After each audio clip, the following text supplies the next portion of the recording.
In the field updates on Market Journal are supported by the Nebraska Corn Board. As some hit the home stretch for harvest, let's check in on progress being made out in southwest Nebraska.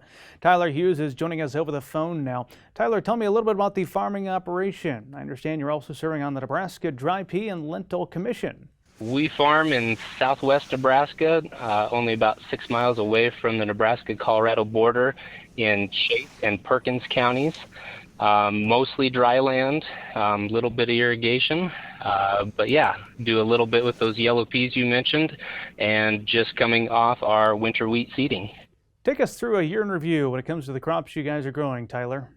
We do quite a bit of the crops on our dryland acres. We'll do wheat, corn, proso millet, and yellow peas, all in a rotation, in a fixed rotation. This spring, it was very dry to start out with. We had a lot of snow over the winter, but we were looking at a dry forecast. We weren't sure how many acres to put in.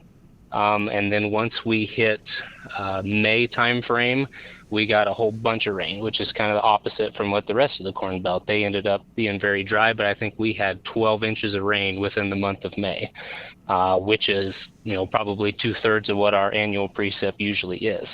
So all of a sudden we got our soil profile filled up, and things were looking good long as you could get all the crops planted.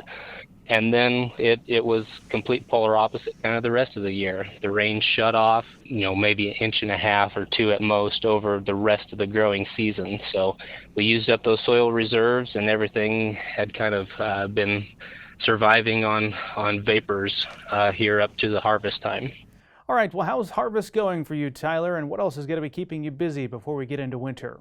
Hoping to finish up corn harvest here maybe by Halloween. Then after that, hopefully we've got a few more nice days. We can get some good fall tillage done, maybe get out, get some soil sampling done, and get us set up good for going into the winter and prepped at a good point, getting ready for 2024.